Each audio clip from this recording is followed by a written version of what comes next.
Bonjour à tous. Alors on va faire cette petite vidéo aujourd'hui pour parler d'une vidéo qu'on a vue sur YouTube qui nous a un peu interpellés parce qu'évidemment c'est le sujet dont on parle tout le temps, c'est-à-dire que c'est le sujet de la sécurité sociale. Alors le titre c'est « Ceci n'est pas un trou ».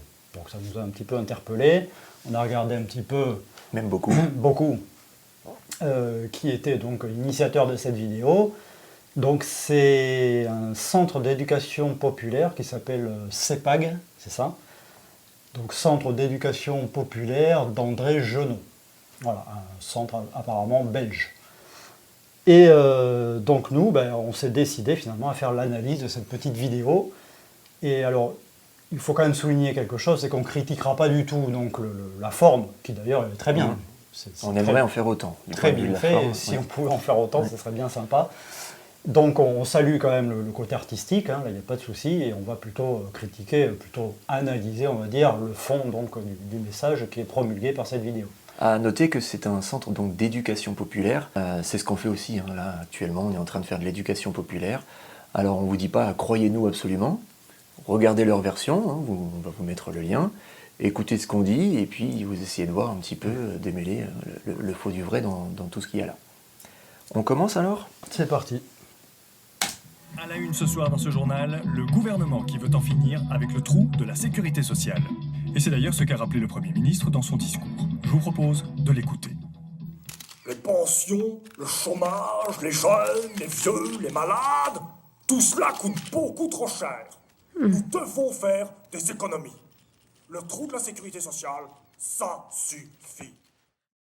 Voilà, vous venez de voir un petit peu là, entendre un petit peu le discours ambiant. C'est vrai que c'est quelque chose qu'on entend tous les jours, hein, les retraités, les chômeurs, la fonction hospitalière, tout ça, les allocations familiales, ça coûte cher pour ces assistés. Alors on va vous expliquer au fur et à mesure de cette vidéo et au fur et à mesure de l'analyse de la vidéo dont on parle aujourd'hui, en quoi la sécurité sociale ce n'est pas un coût. En quoi il n'y a pas de trou de la sécurité sociale, il faut arrêter de tomber dans cette chimère. C'est une construction politique. Le trou, on le fait. Alors oui, il y a des gens qui creusent, hein, ce sont nos réformateurs qui creusent ce trou, à force de différentes réformes successives qui s'attaquent à la sécurité sociale, parce que la sécurité sociale, justement, est révolutionnaire et acapitaliste. Donc évidemment, ils vont essayer de rogner dessus, mais il n'y a pas de trou. Il faut arrêter de croire ça, et on va vous le montrer un petit peu plus tard dans la vidéo. Alors on voit la suite. On passe à la suite. Mais enfin, mais qu'est-ce qu'ils peuvent nous bassiner avec la sécurité sociale? Mais si ça coûte si cher et qu'on en finisse avec ce brol d'assisté. Comment ça, la sécurité sociale, un brol d'assisté? Dis donc, ma petite Louise, faudrait voir à pas raconter trop de couillonnade, hein. Donc là, on est face donc à la liturgie, et à la liturgie qui est d'ailleurs communément admise, c'est-à-dire que c'est de l'assistanat finalement, que c'est qu'on va aller prendre de l'argent quelque part et qu'on va aller l'offrir donc à des gens qui seraient donc utiles pour la société, hein, mais qui seraient donc improductifs. Qui ne font rien. Qui font rien du tout. On prend l'argent chez les actifs qui, eux, travaillent, participent à la valeur économique du pays, pour aller le donner à des pauvres, à des vieux, etc. Donc ça veut dire que c'est une vision où on considère que les vieux, les chômeurs, les soignants, les parents chargés d'enfants ne produisent pas de valeur économique. Et surtout, ça donne cette impression-là qu'en fait, ça vient rémunérer des gens qui ont des besoins.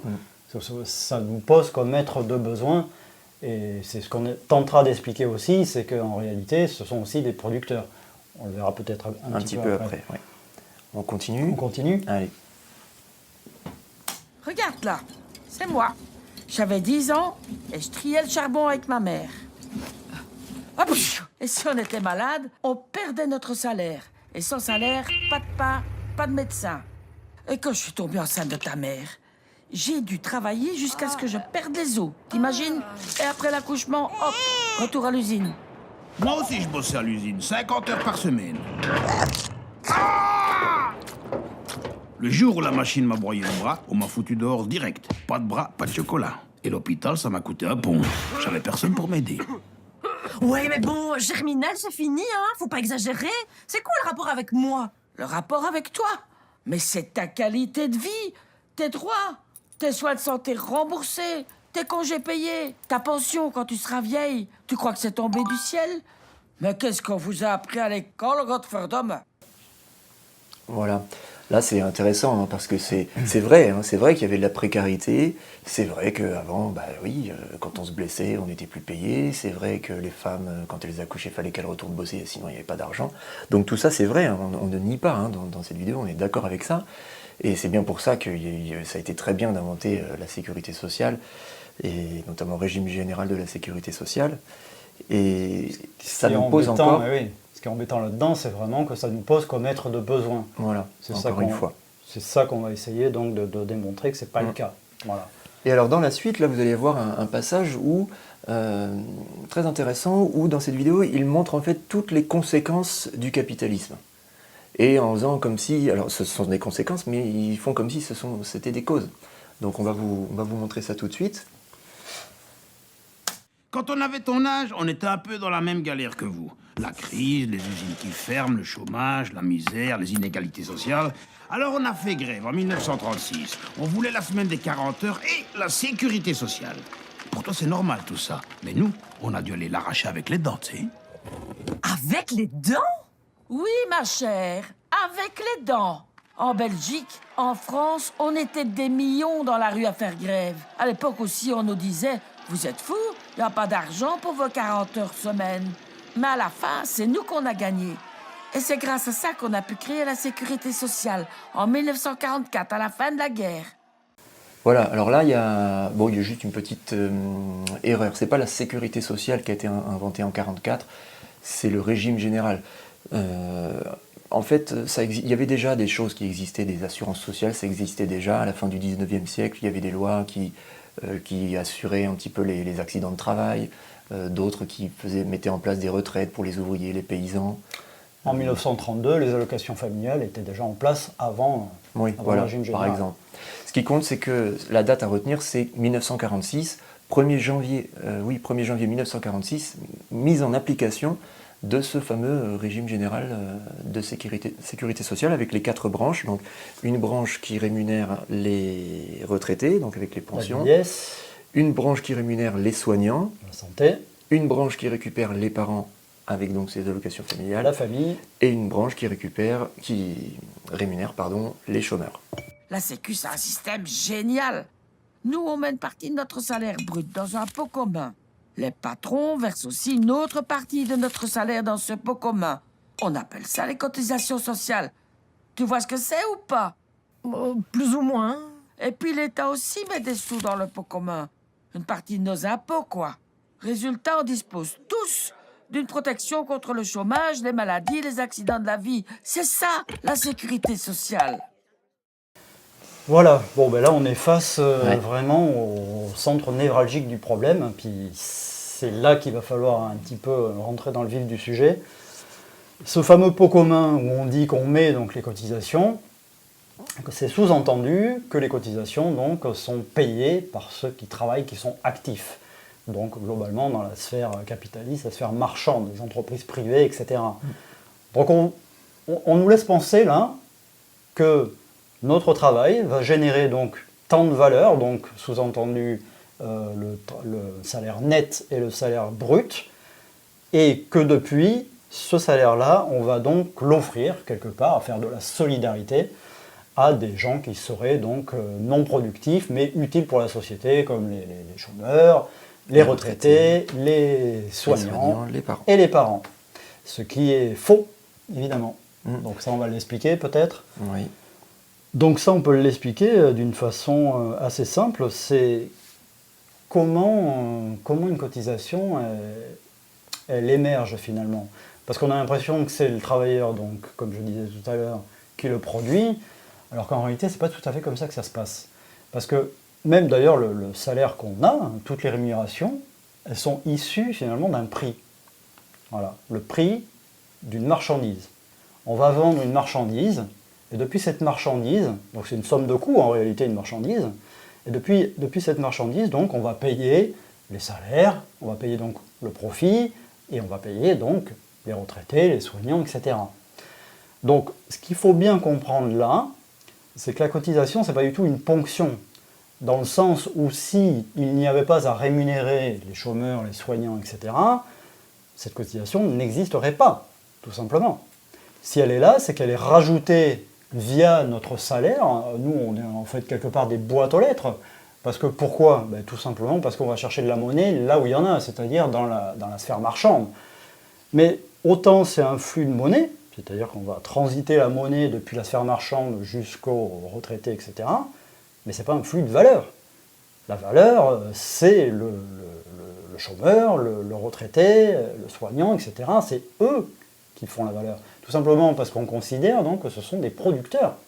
Et de toute façon, on peut de suite le voir, c'est-à-dire que si les retraités, demain, on ne les rémunère plus, s'ils sont plus reconnus par la valeur économique, le PIB, il va s'effondrer d'autant, c'est-à-dire 260 milliards à peu près pour les pensions retraites. Si on les enlève, demain, pof, ça fait le PIB, donc à peu près 2000 milliards, moins de 260 milliards. Tu pourrais donner un exemple pour expliquer pourquoi, toi qui es prof de guitare, la cotisation, c'est pas une ponction sur ton salaire? Ouais. Tu me donnes un cours de guitare, là, par exemple, ça coûte combien? Je te donne un cours de guitare, donc je vais estimer qu'il est à peu près à 20 € de l'heure, voilà, tout ça. Ouais, je me la pète un peu, c'est vrai, mais bon, je suis pas trop mauvais, ça fait longtemps que je donne des cours, etc. Bon. Donc je prends ce prix-là parce qu'il me semble justifié. Bon, voilà. Mais ça c'est 20 € au noir, comme ça, parce qu'on est sur en black. Hein, voilà. On est d'accord. Sur black, il n'y a pas de souci. Maintenant, si on déclare tout ça, il va falloir que tu payes ce que certains appellent donc des charges sociales, que nous tenons à appeler évidemment cotisation sociale. Comment ça va se passer? Eh bien, si on officialise donc cette activité, donc on va me demander, c'est une obligation donc, de participer à la cotisation sociale. Donc on va me dire de payer, alors entre guillemets bien sûr, compte tenu de ce que je viens de dire, de payer la cotisation sociale. Cotisation sociale, pour moi, si je suis auto-entrepreneur, on va me demander par exemple 31 ou 32% à peu près. Qu'est-ce que je vais faire à mon prix de base qui était donc de 20 €? Toi, tu veux toujours toucher 20 €. Moi, je veux mes 20 €. Bon, tu augmentes le prix de ton cours. Je vais augmenter le prix de mon cours, tout simplement. Donc on voit bien là qu'il y a un ajout, et non pas du tout une ponction. Et c'est ce que font toutes les entreprises, bien sûr. C'est valable pour la cotisation, c'est valable pour l'impôt aussi, c'est exactement la même chose.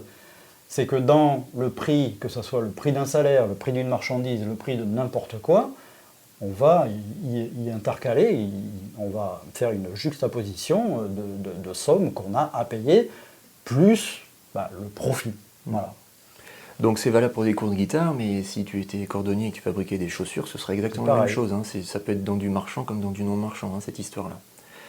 Une autre chose que ce pot commun fait, enfin en tout cas ça amène à avoir une petite réflexion sur un sujet, c'est ce qu'on appelle le travail. Parce que pourquoi il y a un travail qui est censé produire de la valeur économique, et pourquoi parfois il y a des gens, ils ont beau travailler, on se dit non, eux ils travaillent pas vraiment, ça ne leur rapporte pas de valeur économique. Il y a deux sens au mot travail, il y a le travail d'abord concret, donc ça c'est ce qui se voit, hein, c'est ce qu'on fait tous les jours, on travaille. On appelle aussi la valeur d'usage. Qui dégage donc une valeur d'usage. Donc par exemple, par exemple, apprendre à lire à ses enfants, c'est un travail concret. Mais si je suis professeur et que je donne des cours de soutien dans une boîte comme Academia, une boîte privée, là je peux aussi apprendre à lire à des enfants, mais là tout à coup, on ne va pas dire que je vais lire mes enfants tranquillement comme ça, non, on va considérer que là je travaille. Pourtant c'est la même chose, hein. C'est le même travail, mais dans ce deuxième acception du mot, là le travail il sera considéré comme valeur et dégageant de la valeur économique. Donc là on dit, lui c'est bien, lui il travaille. Vous voyez que pourtant c'est la même chose. On prend l'exemple de ça, mais ça peut être plein d'exemples différents. Je suis sûr que vous en avez tous à l'esprit. Il y a plein de choses que vous faites chez vous parfois, que vous pouvez faire aussi à votre travail. Chez vous, c'est pas considéré comme du travail. Quand c'est un retraité qui le fait, c'est pas considéré comme du travail. Si c'est un chômeur qui le fait, c'est pas considéré comme du travail qui rapporte de la valeur économique. Or, cette même personne, si elle se met à travailler au nom d'une boîte, etc., là, tout à coup, ça devient du travail qui rapporte de la valeur économique. Donc il faut ne plus se faire avoir. Hein, quand vous entendez le mot travail, travail finalement ça veut rien dire. Et pourtant c'est important parce qu'il n'y a que le travail qui dégage de la valeur économique. On parle du coup de la valeur d'usage. Oui, du coup pour un petit complément par rapport à ce que tu disais, donc à vraiment bien comprendre ce que c'est que la valeur d'usage et donc le travail concret, donc ce qu'on fait physiquement, et c'est qui va être reconnu comme étant de la valeur économique et du travail donc abstrait.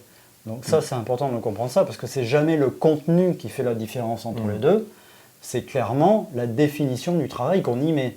Et ce qui est important de savoir, c'est que globalement, c'est pas nous qui définissons ce qu'est le travail. Ce n'est pas le travailleur lui-même. C'est pour ça d'ailleurs qu'on arrive à des formes d'aporie, donc de paradoxe, c'est-à-dire que tel travail, comme on l'a vu, peut être considéré comme un travail et un autre non, alors que le contenu est le même. Ce qui définit le travail, c'est la classe capitaliste dans son ensemble. C'est donc une convention politique. Voilà, exactement. On considère ou pas que c'en est. Et ça peut se changer, puisque ce n'est qu'une décision politique. Il suffit de voir les choses autrement. Et donc on parlait de valeur d'usage, valeur économique, c'est en lien. La valeur d'usage, ça va être quelle est l'utilité d'un produit. Je prends un stylo, ce stylo a une valeur d'usage extrêmement importante, par exemple d'un point de vue culturel, d'un point de vue réflexion, d'un point de vue politique, ce stylo a beaucoup de valeur d'usage.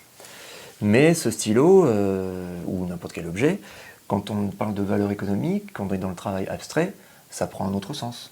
Et oui, parce que là, du coup, le problème du stylo, c'est que lui, il faut le fabriquer. Et quand on le fabrique, on va rentrer dans un processus capitaliste, donc de la marchandise, et on va lui donner une valeur qui n'a probablement rien à voir avec sa valeur d'usage, c'est-à-dire sa valeur économique, qui est calculée par le temps de travail nécessaire à sa production, à sa fabrication.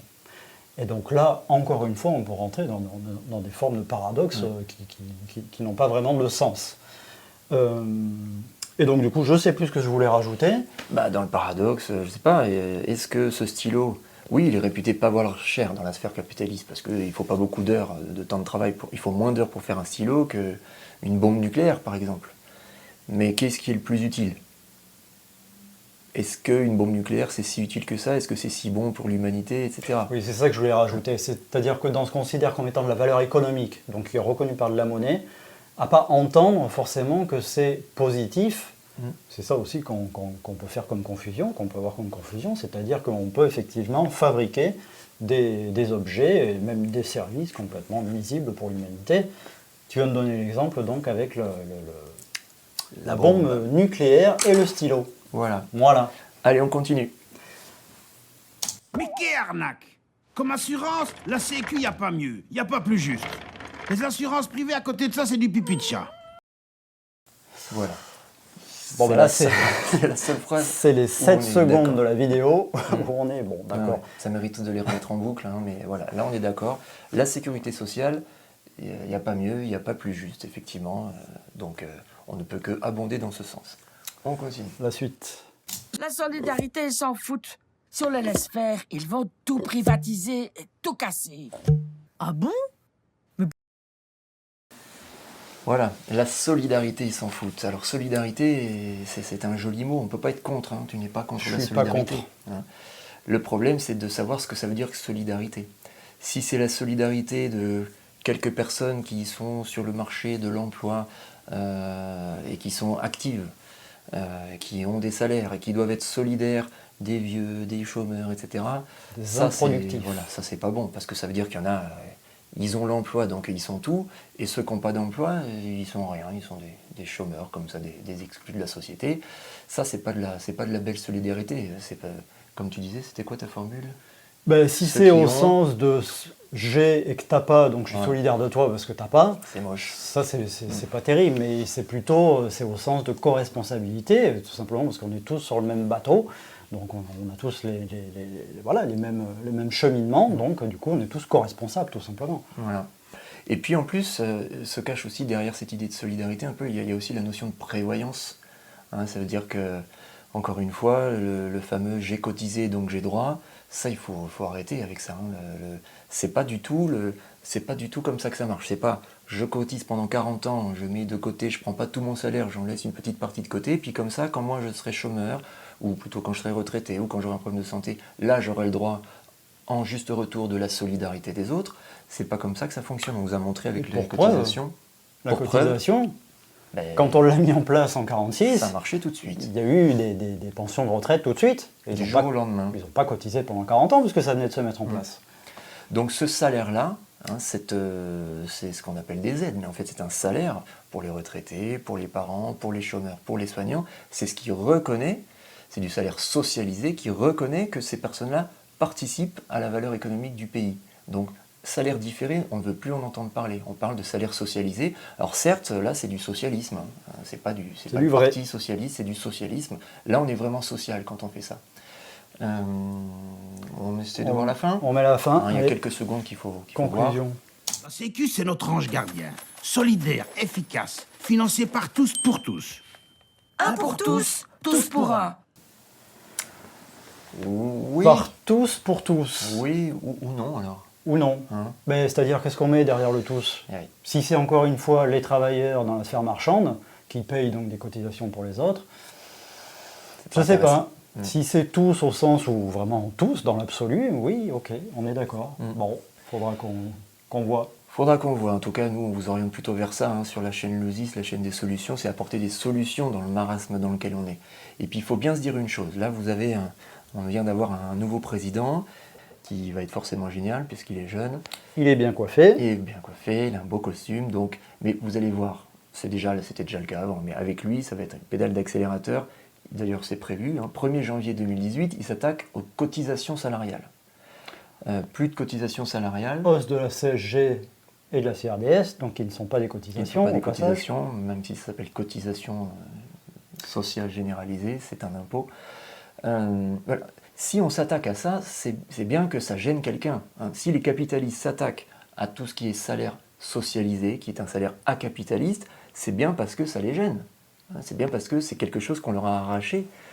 Effectivement, on leur a arraché, comme ils disent quand même avec les dents dans la vidéo, et ça c'est vrai, on leur a arraché à coup de lutte, hein, ça s'est pas fait comme ça. Donc c'est vrai qu'il faut se battre pour la sécurité sociale, mais il faut savoir pourquoi on se bat. C'est pas avec ce discours-là qu'on va se faire entendre, c'est pas avec ce discours-là que les gens vont comprendre en quoi la sécurité sociale c'était vraiment une invention révolutionnaire. D'ailleurs, on l'entend, hein, parce que la dame à lunettes là, qui est censée représenter donc, la mère de famille traditionnelle, on va dire qu'elle dit bah, je ne veux pas participer à cet assistanat finalement. Donc, c'est un peu communément admis que la cotisation, c'est pris sur mon salaire pour les assistés qui ne font rien. Donc évidemment, personne finalement ne défend la cotisation sociale. Quand elle est en baisse, tout le monde a l'air d'être content, mais il ne faut pas, précisément. Oui, parce qu'on appelle ça des charges. Donc une charge, on se décharge d'une charge. Mais non, c'est une cotisation. Mais effectivement, dans les manifestations, on voit peu de gens avec des panneaux qui brandissent des panneaux. Hausse de la cotisation, j'ai jamais vu. C'est pas très parlant pour les gens. Mais voilà, c'est révolutionnaire, il faut vraiment le savoir, la sécurité sociale. Donc on vous encourage à réfléchir là-dessus et on vous dit à une prochaine vidéo. Salut. Salut.